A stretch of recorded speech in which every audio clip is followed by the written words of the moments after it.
베드로전서 2장 1절부터 5절까지의 말씀을 우리 같이 보기 원합니다. 우리 다 같이 한 목소리로 합독하겠습니다. 그러므로 모든 악독과 모든 기만과 외식과 시기와 모든 비방하는 말을 버리고 갓난아기들 같이 순전하고 신령한 젖을 사모하라. 이는 그로 말미암아 너희로 구원에 이르도록 자라게 하느니라. 너희가 주의 인자하심을 맛보았으면 그리하라. 사람에게는 버림받았으나 하나님께는 택하심을 입은 보배로운 산돌이신 예수께 나아가 너희도 산돌같이 신령한 집으로 세워지고 예수 그리스도로 말미암아 하나님이 기쁘시게 받으실 신령한 제사를 드릴 거룩한 제사장이 될지니라. 아멘. 저녁 기도에 나오셨던 분들은 얼굴을 뵀지만 또 오늘 처음 뵙는 분들도 많이 계시리라 생각합니다. 지난 10월 20일 날 제가 출국을 했으니까 3개월 만에 다시 이렇게 뵙게 돼서 너무 반갑고 또 감사합니다. 지난 수요일 예배를 드리는데 당연히 목사님께서 히브리서 11장 말씀을 나누시면서 그 본문 가운데 보면은 그 믿음의 사람들에 관한 쭉 이야기들이 있는데요. 그 가운데 그 믿음의 사람들이 믿음을 따라 살았지만 땅에서는 외국인과 나그네임을 증언하였다라는 그 말씀이 있어요. 그 말씀을 보면서 정말 이 말씀이 경험되어지고 또 그렇게 느껴지는 시간들이 지난 3개월이 아니었나라고 개인적으로 생각해 봤습니다. 정말 외국인으로 이렇게 살아간다는 것, 또 나그네로 살아간다는 것이 무엇인지 조금 이렇게 맛볼 수 있는 시간이었던 것 같습니다. 물론 우리의 삶이, 이 땅의 우리의 모든 삶이 그러한 삶이지만 실제적으로 다른 나라에서 또 다른 문화 가운데에서 다른 언어를 가진 사람들하고 만나고 또 지내는 것이 참 한편으로는 불편하고 또 낯설기도 하고 또 종종 외로움을 우리가 느끼기도 하지만 그 가운데 또 하나님 주시는 큰 은혜가 있는 것들을 또한 깨닫게 됩니다. 왜냐하면 나그네와 이방인으로 살아가는 사람들에게는 다시 돌아갈 집이 있다는 것, 그리고 다시 만날 사람들이 있다는 것이 얼마나 큰 위로와 소망인지 모릅니다. 한국에 이렇게 도착하니까 공항만 나와도 얼마나 마음이 기쁜지 모르겠어요.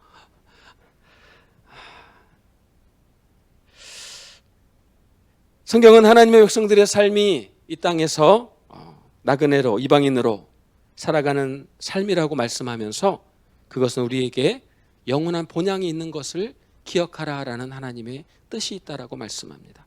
또 그곳에서 우리를 영접해 주실 하나님이 계시고 또 그곳에 다시 만날 우리 믿음의 성도들이 있음을 기억하라라는 의미로 우리의 삶을 그렇게 표현하고 있는 것 같습니다. 코로나로 전 세계가 어수선한 시간들이 계속 되어지고 있습니다. 특별히 지난 10월 20일 날 우크라이나로 출국을 하면서 하나님께서 주셨던 마음, 또 제가 그냥 개인적으로 이렇게 받아들였던 그 발걸음의 의미는 내가 선교를 준비하는 마음으로 시간을 보내야겠다라는 마음이었습니다. 제가 나가기 전에도 잠깐 그런 말씀을 드렸지만 제가 한국에 들어온 지 이제 딱 10년이 되었더라고요. 그래서 10년 만에 다시 하나님께서 선교에 대한 마음을 주시고 또 선교사로 부르심을 다시 확인하게 해주시면서 마치 군에 입대하게 되면은 처음에 군에 입대하는 사람들이 어디로 갑니까? 신병훈련을 받으러 가죠. 처음부터 막 자대로 배치되는 게 아니라 신병훈련을 가서 군 생활을 익히고 또 준비하는 그런 시간이 있는 것처럼 아마도 저에게 그런 마음이었던 것 같아요. 제가 다시 이제 선교지로 하나님께서 필리핀에 대한 마음을 주셔서 준비하고 있었는데 필리핀은 지금 당장 문이 열리지 않아서 갈 수 없지만 우크라이나에 이제 가게 되면서 그곳에서 그 몇 달이라도 선교를 위해서 준비하고 정말 선교지에서의 그런 사역들을 준비하는 시간을 가져야겠다라는 생각을 가지고 이제 제가 출국을 했었습니다. 처음에 도착해서 현재 계신 우리 김용만 선교사님을 만나고 또 선교사님의 안내로 선교지를 좀 돌아보게 되었어요. 마침 도착하자마자 그 우크라이나의 선교사 협의회에서 같이 모여서 김장을 하는 행사를 했어요. 그 나라는 이제 선교사님들이 1년에 한 번씩 가을철에 겨울 전에 모여서 김장을 같이 담더라고요. 그래서 그 김장을 또 다 나누어서 일할 사람만 갖는 게 아니라 오지 못한 외지에 있고 또 사정상 오지 못한 분들에게도 다 이렇게 나누는 그런 아주 아름다운 사역을 하는 것을 보았습니다. 그래서 저희도 이제 열심히 일을 해서 며칠간 일을 해서 김치를 담아서 또 주변에 있는 분들에게 나누기 위해서 이제 김치를 가지고 내려왔어요. 그래서 이제 김치를 싣고 그 주변에 있는 사역하는 선교사님들을 방문했었습니다. 참 그 여러 지역을 방문하면서 참 큰 은혜를 받았어요. 정말 한국 사람이 아무도 없더라고요. 그 도시에서 지내시는 분들, 그곳에서 10년, 15년, 어떤 분은 20년이 넘게 사역하시며 또 교회를 세우시고 또 복음을 전하시는 선교사님들을 만나면서 또 그분들이 얼마나 반갑게 맞아주시는지, 그래서 참 사랑과 환대를 받고 누리는 그런 시간을 처음에 2, 3주 동안 갖게 됐습니다. 또 11월 중에는 우리 교회에서 후원하는 현지인 교회가 있어요. 현지인 목회자님이 계신데 그 교회가 마침 창립 20주년 기념을 맞아서 이제 그 행사에 초청을 받았습니다. 또 저희 교회에서 후원하는 교회이기 때문에 제가 이제 성북교회에서 이렇게 방문했다는 소식을 듣고 꼭 와달라고 이렇게 말씀을 하셔서 기쁨으로 같이 그 20주년 행사에 참여하면서 그곳에서 함께 또 현지 목회자분들, 성도님들 만나고 또 함께하는 시간을 가지면서 참 큰 마음의 기쁨이 있었습니다. 그렇게 한 달 가까이 시간을 보낼 때 얼마나 좋았는지 몰라요. 그런데 항상 좋았으면 좋았는데 이제 그 주가 지나고 갑자기 몸이 좀 이상해지는 거예요. 막 몸이 막 쑤시기도 하고, 우리 선교사님 부부도 조금 몸이 좀 여행을 이렇게 좀 다녀서 그런지 좀 피로가 쌓였는지 좀 좋지 않다, 이런 말씀을 조금 나누다가 일주일 정도가 지나고 나니까 이제 좀 통증이 시작되는 거예요. 뭘까요? 그 말로만 듣던 코로나. 우크라이나는 가봤더니 코로나 상황이 우리나라보다 훨씬 심각하더라고요. 우리나라보다 인구가 한 절반 정도 되는 나라인데 저희가 갔을 때 확진자가 막 급속하게 늘기 시작해서 처음에는 일주일 평균 하루 매일 한 10,000명 정도 이렇게 확진자가 나오고 11월 중순 12월 초 가까이 되니까 15,000명 정도 올라가더라고요. 그러면서 아주 심각해지는 그런 와중에 이제 심상치 않은 증상들이 나타나기 시작하면서 그래도 이거 별거 아니에요. 왜냐하면 저희들이 그렇게 특별히 위험하게 막 밖에 다니지 않고 한국 선교사님들만 만났고, 근데 물론 한 가지 조금 걸리는 게 그 현지인 교회 행사에 참석한 게 조금 마음에 걸리긴 했지만 그래도 별일 아니겠지라고 지냈는데 이제 한 일주일 정도 지나니까 또 다른 증상이 나타나기 시작했어요. 저희가 매일 아침에 이제 커피를 이렇게 갈아서 내려서 마시는데 커피를 원두를 이렇게 기계로 가는데 냄새가 안 나는 거예요. 커피 향이 하나도 나지 않아요. 이 원두가 이상한가 싶어서 봤는데 이제 냄새가 사라지는, 그러면서 이게 뭔가 좀 이상하구나.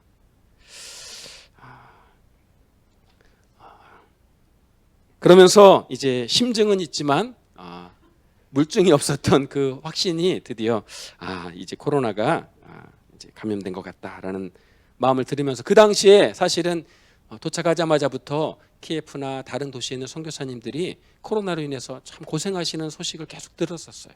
어느 선교사님이 지금 코로나 때문에 참 위급하시다, 또 어려우시다, 힘드시다, 그래서 이러이러한 약들을 드시고 이런 이야기를 그냥 소문으로만 듣다가 정작 이제 이게 현실이 되어졌어요.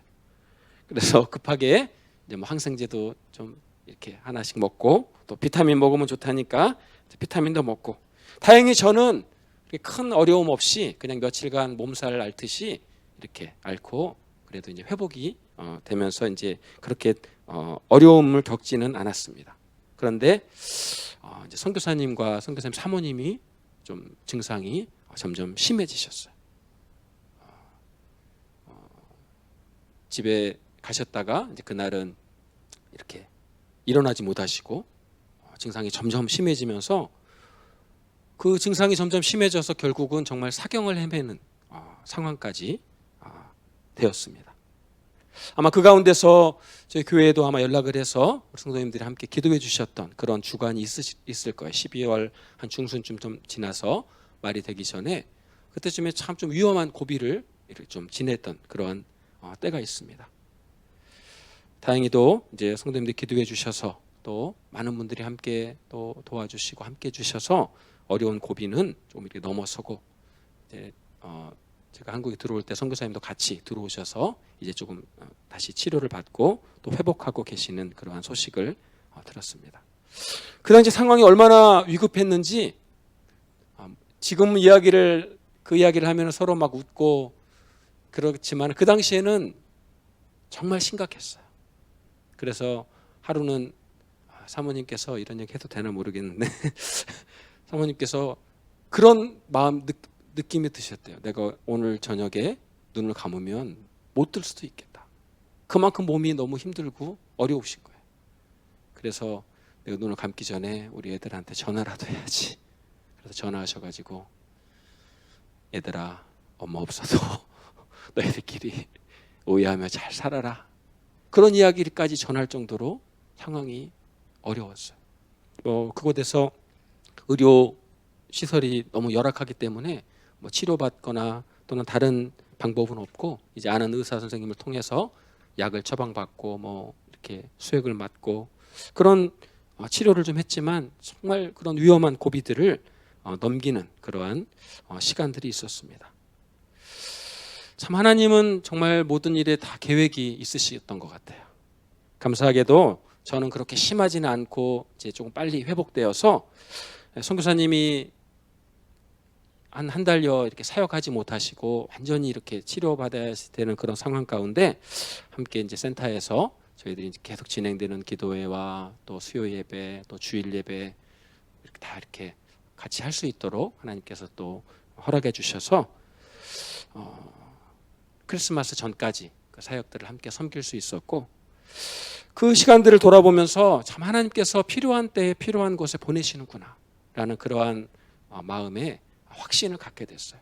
처음에 그냥 제 생각은 가서 선교를 위해서 좀 기도하고 좀 개인적인 시간을 가져야지 그냥 그런 마음으로 떠났던 길이지만 하나님께서 그곳에서 또 그 선교제를 잘 섬기고 또 도울 수 있는 그런 시간들을 허락하신 그러한 시간들이었습니다.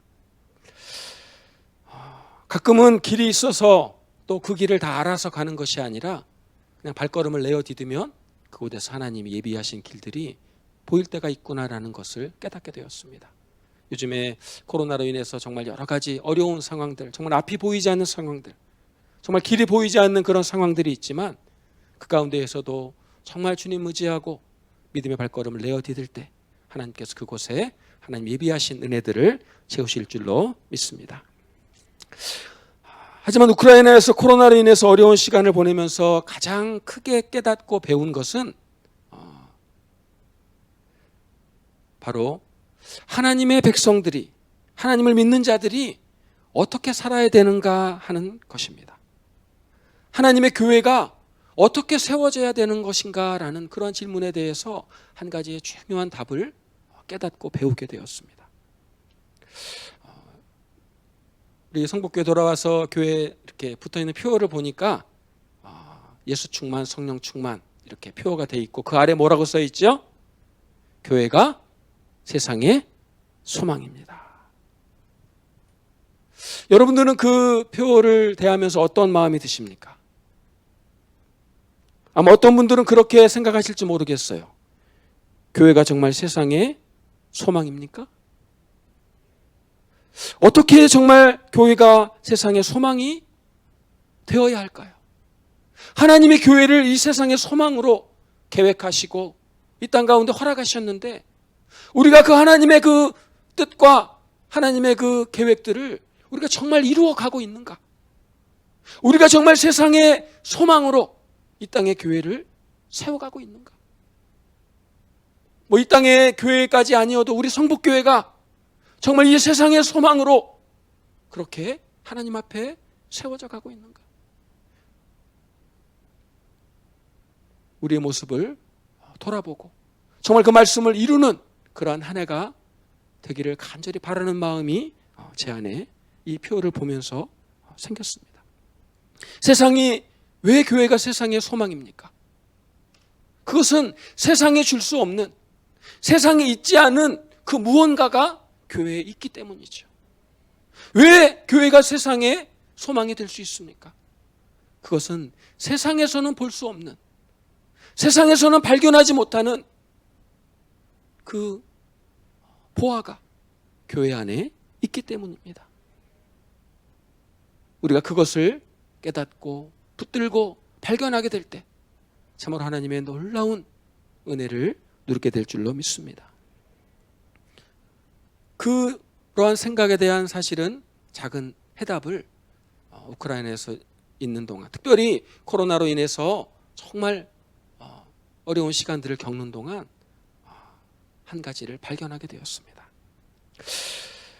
오늘 말씀을 통해서 또 계속되는 이어지를 통해서 정말 저에게 깨닫고 또 발견되어진 것들이 우리 성도님들에게도 발견되어지고 또 붙들려지게 되기를 주님의 이름으로 축원합니다.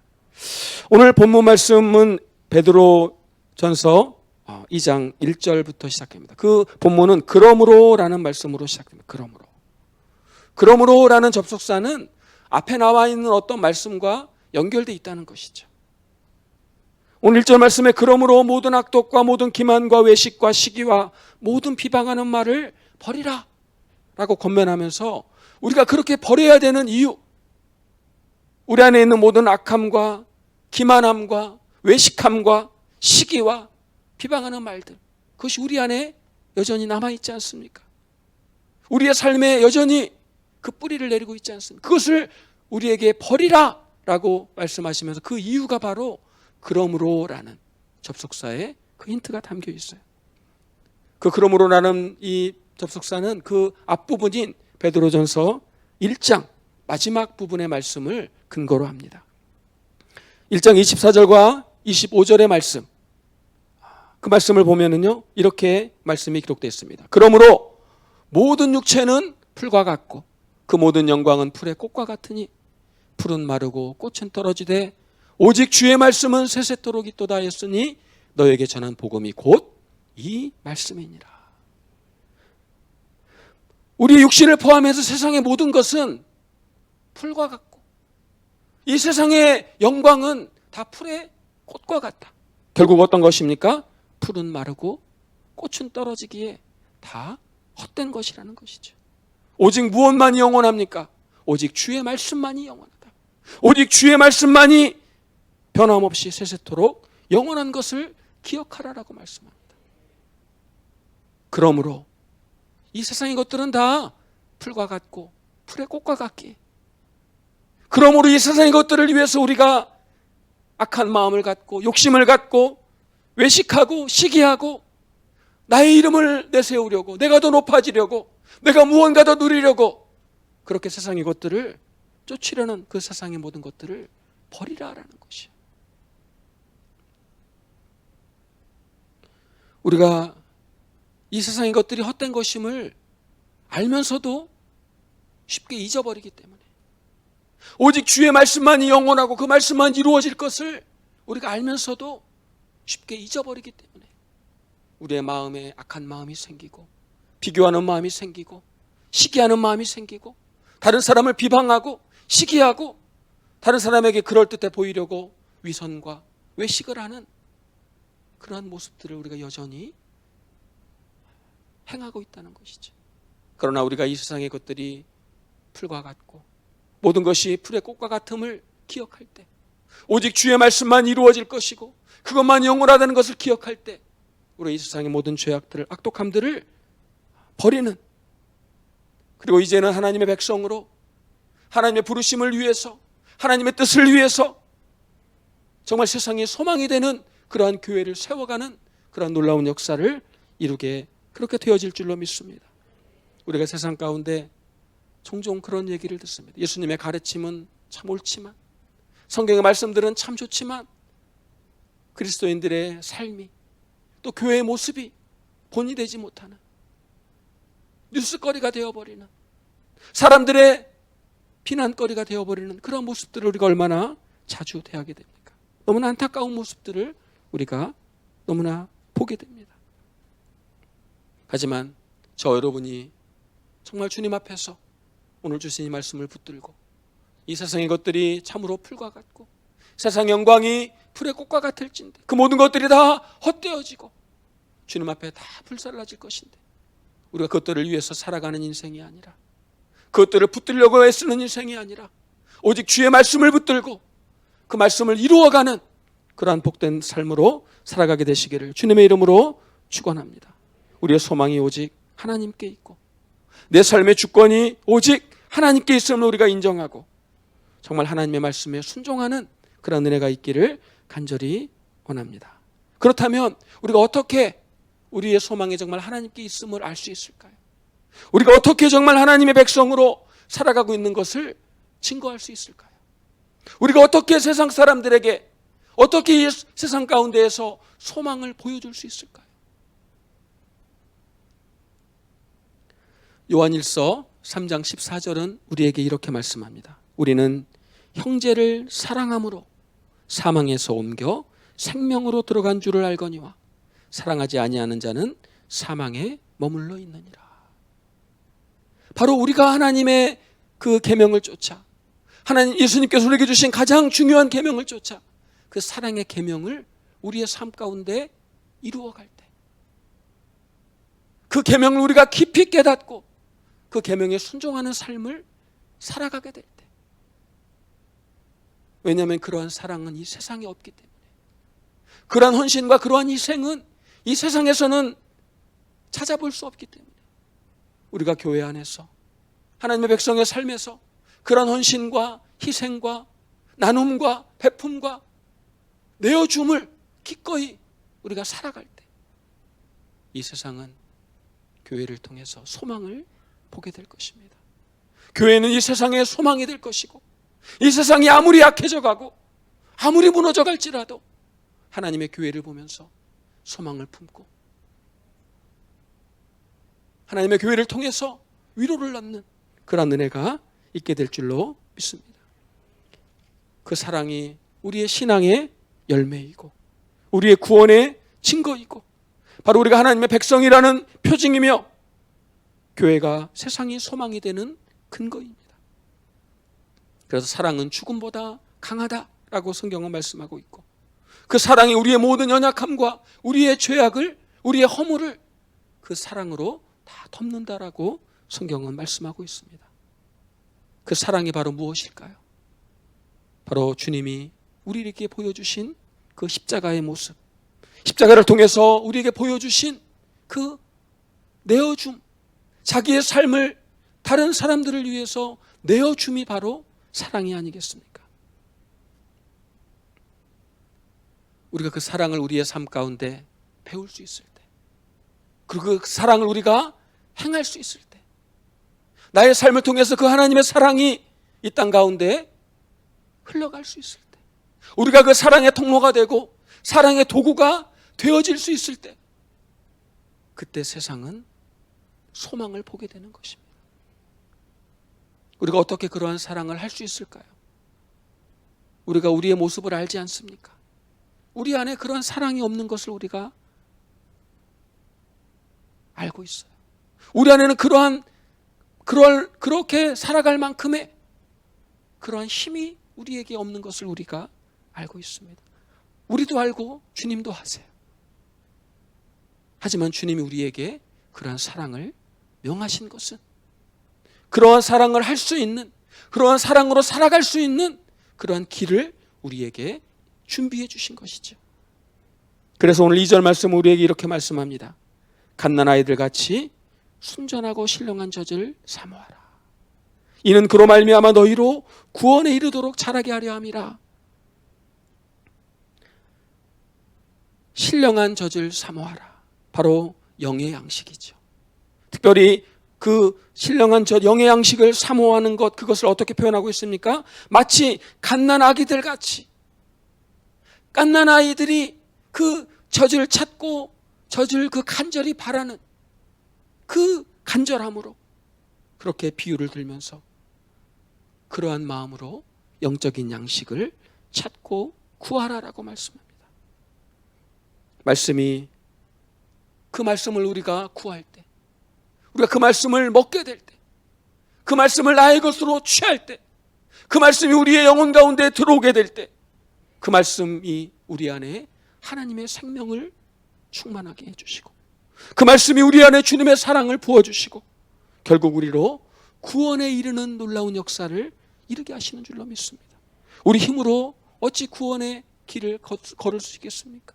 우리가 어찌 하나님 앞에 구원받은, 나는 구원받기에 합당한 자라고 떳떳이 나설 자가 누가 있겠습니까?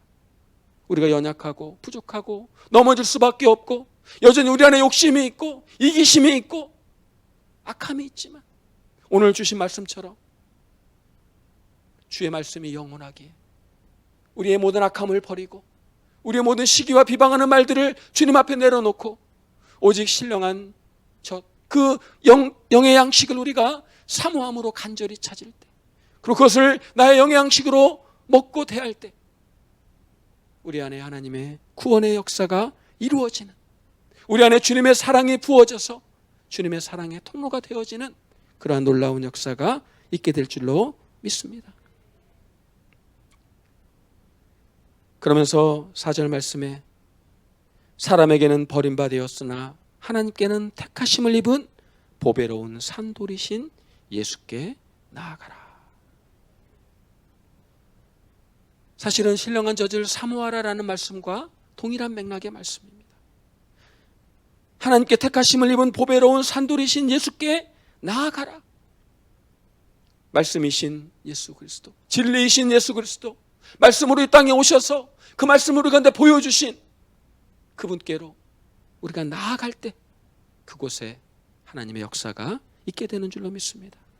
오늘 읽은 이 4절 말씀은 사실은 시편의 말씀을 인용한 말씀이에요. 시편 118편 22절에 보면은 우리가 잘 알고 있는 것처럼 건축자의 버린 돌이 집 모퉁이의 머릿돌이 되었다라는 표현을 씁니다. 오늘 4절에는 사람에게 버림받은 그러한 돌에 관한 이야기를 하지만, 사람에게는 버림받았다. 근데 그 사람이 사실은 건축가들, 건물을 짓고 집을 세우는 자들. 그런데 건축자가 그 돌을 버렸어요. 왜 버렸을까요? 별로 그렇게 유용해 보이지 않는 거예요. 그렇게 쓸만해 보이지 않는 것이. 그 돌을 가져다가 오늘날에야 세멘을 사용하고 또 벽돌을 사용해서 집을 짓지만, 옛날 몇천 년 수천 년 전에는 주로 특별히 중동 지역에서는 돌을 쌓아서 집을 지었던, 건물을 지었던 그런 모습을 보게 됩니다. 그런데 건축자에게는 그 돌이 시원찮은 거예요. 하찮은 거예요. 별로 그렇게 쓸모가 없어 보이니까 내어 버리는 것이죠. 하지만 그 돌로 하나님이 어떻게 하십니까? 집에 머릿돌이 되게 하시는 것이 바로 하나님의 역사입니다. 머릿돌이라는 것은 모퉁이돌이라는 말로도 표현됩니다. 특별히 그 당시에는 건축을 할 때, 집을 지을 때 오늘날처럼 막 땅을 파고 이런 것이 아니라 그냥 땅 위에다가 집을 짓는데 가장 먼저 하는 일이 그 모퉁이 돌을 놓는 것입니다. 가장 견고하고 튼튼하고 반듯하고 보기 좋은 돌을 모퉁이에 세우면 그게 바로 그 건물의 기준이 되는 것이에요. 그 모퉁이 돌 위에다가 돌들을 더 쌓아서 기둥을 만들고, 그 모퉁이 돌 사이에다가 돌을 쌓아서 벽을 만들고, 그렇게 기둥과 벽을 세운 다음에 지붕을 덮는 것이 그 당시에 건물이었던 것을 보게 됩니다. 그러므로 이 모퉁이 돌이 어디에 놓이느냐에 따라서 그 건물의 크기와 형태가 결정되는 것이에요. 그런데 그 모퉁이 돌이 바로 예수 그리스도이심을 성경이 이야기합니다. 사람들이 보기에는 흠모할 만한 아름다운 것이 없었지만, 그래서 사람들에게 버림받았고, 사람들에게 무시당하였고, 사람들에게 아무런 인정을 받지 못하였지만, 하나님께서 그를 택하사 구원의 반석이 되게 하셨고, 그 반석 위에 하나님의 교회를 세우게 하셨고, 오늘 4절의 표현으로 본다면 하나님께 택하심을 입은 보배로운 산돌이 되게 하셨다라고 표현하고 있습니다. 여기에 새로운 표현이 하나 나와요. 산돌. 이것을 산돌 이렇게 읽으시면 안 돼요. 산돌 하면은 저 산에 있는 돌이 산돌이고, 산돌. 살아있는 돌이에요. 살아있는. 항상 살아있는 돌. 그런데 이 표현을 우리가 생각하면 좀 이상하죠? 아니, 돌이 어떻게 살아있나요? 돌이 무슨 생명이 있나요? 돌이 뭐 자라나나요? 돌은 생명이 없는 물질인데 그냥 생명과 상관없는 그러한 물질인데 하나님께서 예수님으로 말미암아 산돌이 되게 하신다. 그 돌까지도 생명을 얻은 돌로 그렇게 하나님께서 바꿔주신다는 것이죠. 세상의 모든 것들이 다 죽음 앞에 엎드리지만, 세상의 모든 창조물이 죽음 앞에 아무런 힘을 쓰지 못하지만, 오직 주님은 그 죽음을 이기시고 죽음을 넘어서셔서 우리에게 부활의 생명으로 나타내 주셨고, 그를 믿고 따르는 자들에게 그 생명을 주시겠다고 약속하셨기에 그 주님을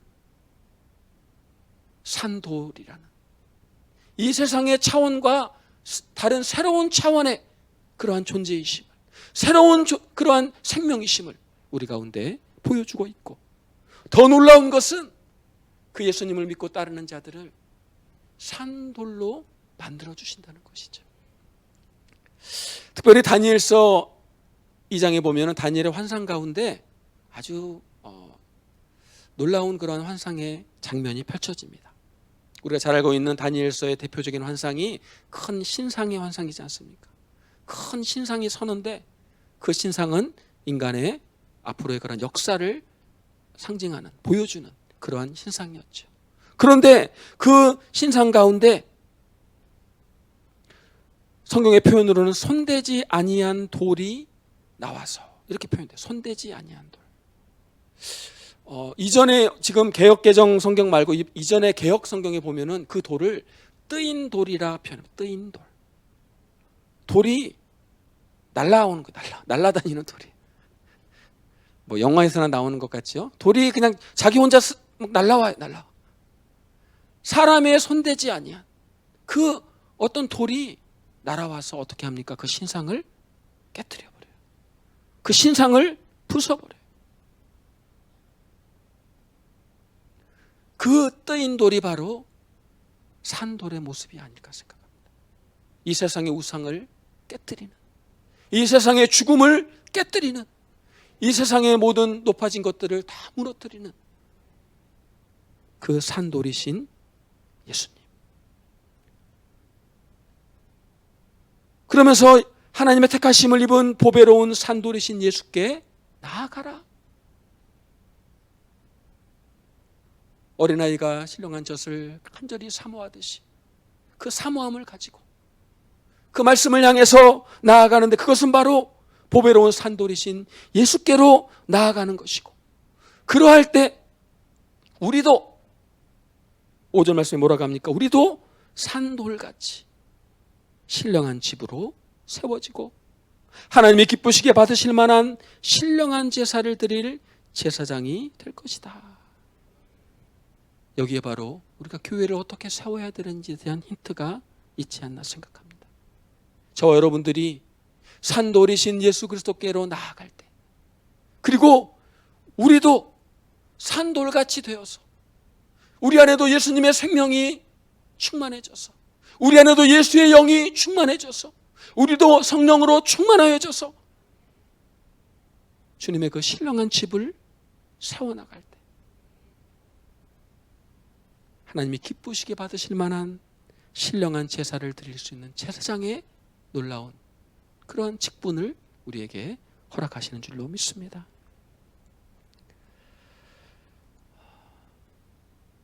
이 말씀을 묵상하고 또 읽으면서 정말 산돌 같은 사람, 정말 산돌과 같은 그러한 성도,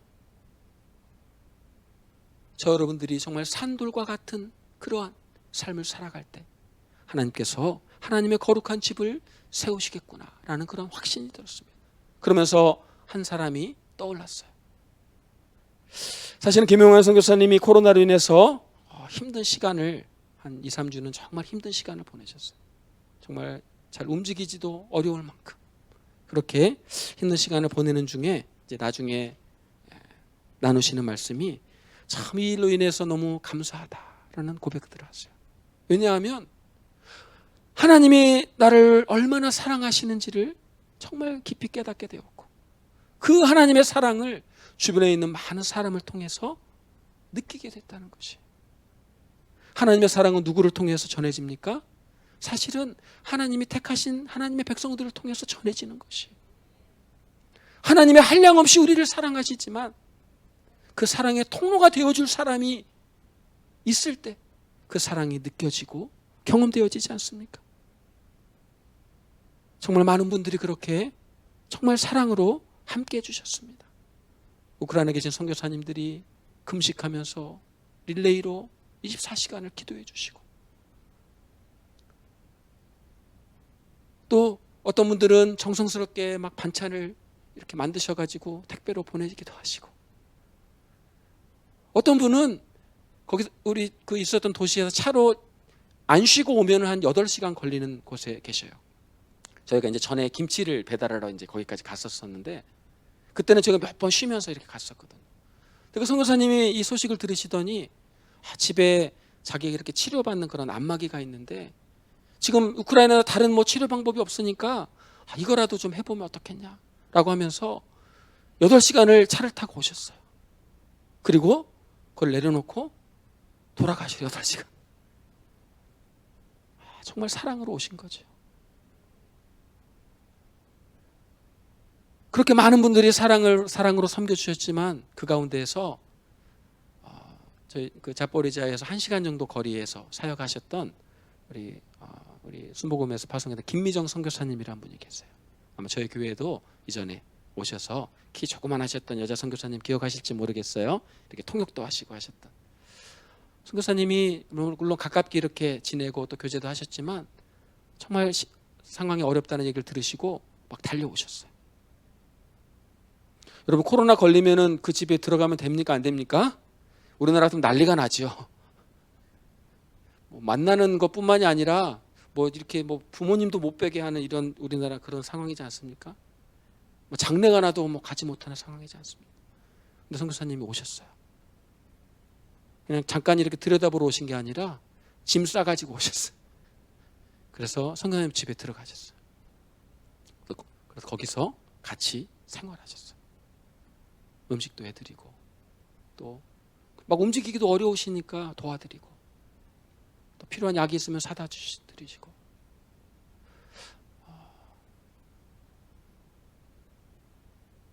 또 한 분도 그 키예프라는 도시에서 남자 선교사님이신데 가족들도 있고 아이들도 있는데 내려오셨어요.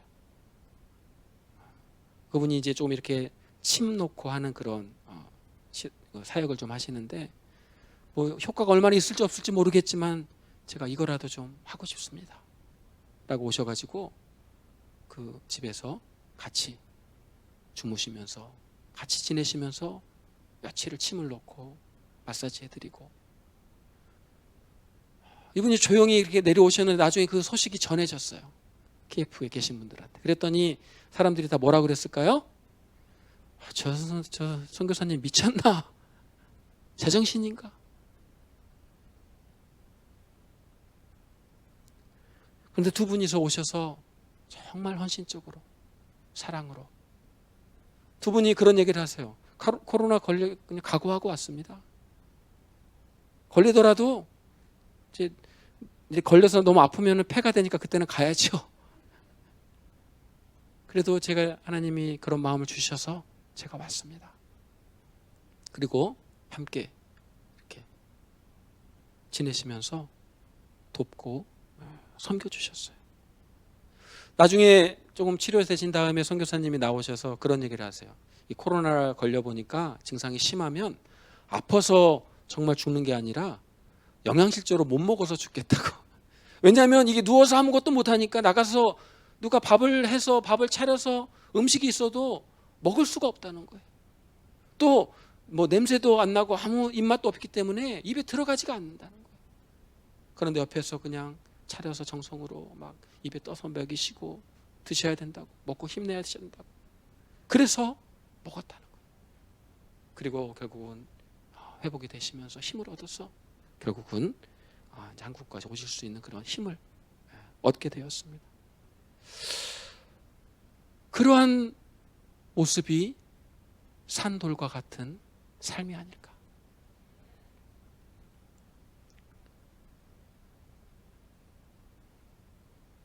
정말 주님이 그러한 말씀을 주셨을 때, 그 마음을 주셨을 때 다른 사람들이 무엇라고 하든, 사람들이 이해를 하든 못하든, 사람들이 그렇게 받아들이진 아니든 그냥 순종함으로 오셔서 사랑으로 섬기셨을 때 그곳에 하나님의 정말 놀라운 은혜가 있게 된 줄로 믿습니다. 선교사님이 나중에 그분들을 손을 잡고 그러세요. 정말 당신들이 생명의 은인입니다. 여러분들이 나를 살렸습니다. 라고 그렇게 감사해야 하고. 여기서 이제 질문을 하나 드릴게요. 그 두 분이 코로나 걸렸을까요? 안 걸렸을까요? 이제 그 수도에서 내려오신 분은 2주 있다가 올라가셨고, 우리 김미정 선교사님 한 3주 이상을 같이 이렇게 많이 지내셨어요. 물론 정말 심할 때는 같이 주무시고 계셨지만 또 조금 이제 회복되신 다음에는 이제 잠은 센터에 와서 주무시고 또 주중 낮에만 이제 가서 도우시고 하셨는데 참 놀랍죠. 두 분 다 건강하신 거예요. 코로나 검사를 하셨죠. 이제 혹시 모르니까 또 이제 가족들도 만나고 또 성도들도 만나야 되기 때문에 그냥은 가지 못하고 코로나 검사를 해봤더니 괜찮은 거예요. 또 두 분들이 증상이 없어요. 아무런 뭐 통증이나 아픔이 없어요. 하나님이 지켜주신 거죠. 우리 하나님 앞에 정말 결단하고 헌신하고 참으로 어리석어 보이고 너무나 바보 같아 보이고 세상적인 기준으로는 그렇게 하면 안 될 것 같은 그런 상황일지라도 그 가운데 주님의 사랑이 있으면 주님께서 붙들어 주시고 그 사랑으로 역사하게 하시는 줄로 믿습니다. 산돌이신 예수께 나아갈 때 우리도 산돌이 되어서 하나님의 거룩한 집을 세우게 하신다. 저는 그 모습을 보면서 이것이 교회가 아닐까, 이것이 교회를 세우는 것이 아닐까. 우리 성북교회가 정말 하나님의 교회로 하나님의 거룩한 집으로 세워진다는 것은 우리가 서로를 향한, 우리 형제를 향한, 우리의 식구들을 향한, 우리의 성도들을 서로를 향한 정말 그 주님의 사랑으로 내가 손해가 되고 비록 나에게 아무런 유익이 없고 참으로 사람들에게 너무나 바보 같은 모습으로 보일지라도 주님이 주시는 마음을 가지고 섬기고 베풀고 그들의 손을 잡고 그들과 함께 할 때 그곳에 하나님의 거룩한 집이 세워지는 줄로 믿습니다. 베드로전서 1장 21절에 22절에 보면은 이렇게 말씀하세요. 너희가 진리를 순종함으로 너희 영혼을 깨끗하게 하여 거짓이 없이 형제를 사랑하기에 이르렀으니 마음으로 뜨겁게 서로 사랑하라. 우리가 주님의 이 말씀을 우리가 붙들고 정말 이 말씀에 순종함으로 나아갈 때 믿음은 주님의 말씀에 대한 순종입니다. 믿음은 어떤 우리의 생각 가운데 있는 것이 아니에요. 믿음은 그냥 우리가 바라는 어떤 것에 있는 것이 아닙니다. 믿음은 하나님의 말씀에, 그 말씀에 순종하고 그 말씀을 붙들고 그 말씀을 의지하고 그 말씀을 따르는 것이 바로 믿음인 줄로 믿습니다. 거짓이 없는 형제 사랑으로 하나님의 거룩한 집을 세우고 그곳에서 정말 하나님이 기쁘시게 받으실 거룩한 제사를 드리는 것, 그러한 제사장으로 서게 되는 것, 그것이 바로 하나님이 저와 여러분을 향하신 하나님의 뜻이요 또 하나님의 소원인 줄로 믿습니다. 형제를 위해서 나의 삶을 내어줄 수 있는 것, 정말 주님이 우리에게 보이셨던 그 모습을 우리가 본받아 주님이 행하셨던 그 일들을 우리가 본받아서 그 길을 우리가 걸어갈 때 교회는 세상에 소망이 될 것이고, 교회는 이 캄캄한 세상에 빛이 될 것이고, 교회는 이 썩어져가는 세상을 새롭게 하는 그러한 소금이 될 것입니다. 우리 성북교회가 그러한 교회로 세워지길 원합니다. 특별히 코로나라는 이 어려운 시간들을 우리가 지내면서 우리 안에 있는 모든 그러한 악독과 시기와 위선과 우리 안에 있는 그 모든 죄악들을 버리고, 우리 입술에 있는 비방하는 말들을 다 버리고, 우리가 오직 어린아이와 같이 신령한 젖을 사모하여 주님의 말씀을 사모하여 거룩한 산돌이신 예수께로 나아가 우리가 그 말씀을 먹고 그 말씀을 붙듦으로 말미암아 우리도 산돌이 되어서, 우리 안에는 그러한 사랑이 없지만, 우리 안에는 그러한 헌신이 없지만 그 말씀이 우리 안에 역사하여서 우리의 마음을 변화시키고 우리의 심령을 변화시키고 우리 안에 주님의 생명을 충만하게 하사 우리로 하나님의 거룩한 집을 세우고 정말 세상에 소망이 되는 교회를 세워가는 그런 놀라운 하나님의 역사를 이루게 하실 줄로 믿습니다. 우리 성북교회가 그렇게 세워지길 원합니다. 우리의 말씀을 붙들고 우리가 함께 오늘 이 밤에도 함께 기도하고 정말 이 말씀이 우리 가운데 이루어지도록, 정말 거룩한 산돌이신 예수께로 더 가까이 나아가는 그런 믿음의 걸음이 되도록 그러한 간절한 소원을 가지고 주님께로 가까이 나를 이끌어 주옵소서. 주님께로 더 가까이 가기를 원합니다. 주님이 우리의 마음을 만져주시고 주님이 우리 영혼을 새롭게 하여 주옵소서. 우리 간절한 소원의 마음으로 우리 주께 가까이 찬양 한 장 드리고 우리 말씀을 기억하고 같이 기도하기 원합니다. 하나님, 이 땅에서 이방인과 나그네와 같은 삶을 살아가고 있습니다. 오래된 이 코로나 상황으로 인하여서 지치고 낙심한 심령들이 너무나 많습니다. 하나님, 우리 영혼이 목마르고 참으로 메말라져 있는 심령들이 많습니다.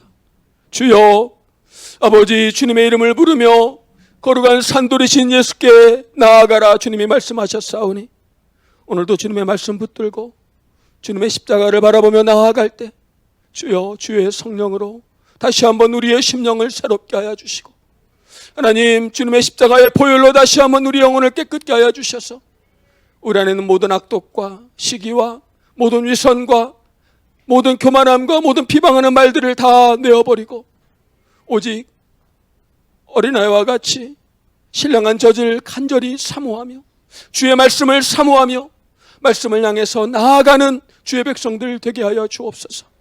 거룩한 산돌이신 예수께 나아갈 때 우리도 산돌이 되어서 하나님의 거룩한 집을 세우고 하나님이 기뻐 받으실 만한 거룩한 예배를 드리는 제사장으로 주님께서 세우신다 약속하셨사오니 주여, 우리 모든 성도님들 한 분 한 분이 다시 한번 주님의 말씀 앞에 서서 이 말씀을 붙들고 나아갈 때 하나님의 말씀이 이루어지는 거룩한 역사가 있게 하여 주옵소서.